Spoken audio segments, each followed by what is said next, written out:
Griffith for 5 minutes. Thank you very much, Madam Chair. Appreciate it. Mr. Gustafson, my understanding is that the rules that are being looked at by the EPA currently were actually in the D.C. Circuit being reviewed when the administration's changed. Is that accurate? That's correct. The case is still pending right now, Murray Cole versus EPA. So am I correct that the EPA would either have to defend the Obama administration position on the costs or take a look at it? Is that correct? That's exactly right. So is it some shock that the Trump administration might want to look at some regulations or the impacts of regulations brought about in a prior administration? I don't think it's a shock at all. It's perfectly normal for an incoming administration to request that challenges to pending rules be held in abeyance while the agency can re-examine those rules. That's exactly what happened here.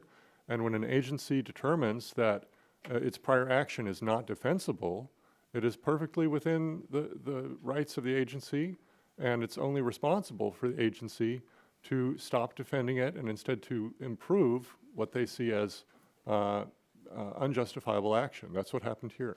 Yeah, you know, it's interesting because the court did say the costs had not been reviewed. It's interesting when you take a look at costs, it would appear to me at least that the costs and the benefits that are looked at, we're looking at the co-benefits and the particulate matter and all of that, but many areas, including my district, we had 4 facilities shut down. 2 were reopened as natural gas, but 4 coal facilities were shut down. 2 of those never to be reopened. The cost to the community was huge as well. Loss of jobs, loss of big incomes, loss of taxes, et cetera, et cetera. Wouldn't it only be reasonable if you're going to consider co-benefits? So we're doing the benefit analysis to consider the co-costs or the co-losses in a community as well? That's exactly right, and I think regulatory economists would agree that it's only good practice when you're considering co-benefits to also consider corresponding co-costs. That was not done in this case. The past administration looked at co-benefits, but it only looked at direct costs. It didn't consider what higher electricity prices and plant closures could do economy-wide. And I think there are a lot of important costs that were neglected there. I would point out, though, that the cost-benefit methodologies that have been discussed today pertain to what agencies do in the regulatory impact analysis. That's not changing here. EPA has said it's not proposing to alter the way it reports benefits to OIRA. It's only changing, deciding what it will do for the appropriate and necessary determination in the context of this statute. Okay, and so it's not like the whole rule is going away. It's just an interpretation on how you do the analysis. Is that correct? That's right. This rule is not going away. The agency isn't able to take it away under binding circuit case law, New Jersey v. EPA, and I'm not aware of anyone who intends to petition EPA for a delisting. That's what would be required. Now, my team over here has got a map, and it's a little dated, I will admit. It's from like 2006, but, you know, I've always thought it was interesting when we talk about mercury. We care about families, and we care about families across all matters, but does anybody know if this has changed? So what you're seeing is all the red area is where foreign mercury is predominantly the cause of mercury in the United States.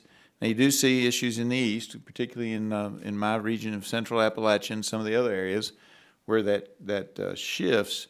But does anybody know if that has changed, or are we still getting a tremendous amount of our mercury from overseas sources? Yes, ma'am. I can answer that. We definitely do see these 2 patterns of domestic mercury deposition and international mercury deposition happening in the U.S. And you're quite correct that a lot of the deposition that we see to the United States from U.S. sources happens in the East. That's where many of the major sources are, and that's where many of the populations are impacted from those sources.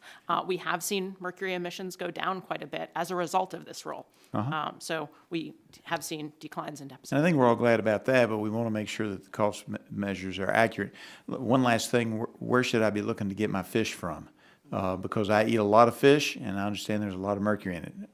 Are you who can answer the fish question? Well, I can help you out with part of that, because that's one of the things that we do at Moms Clean Air Force, Okay. is we make sure that we provide our mothers with this information. And so I think you ask a very interesting question, because certainly mothers that are in the United States of America, we rely on the U.S. Environmental Protection Agency to ensure the regulation here in the U.S. is correct, and we've been doing so.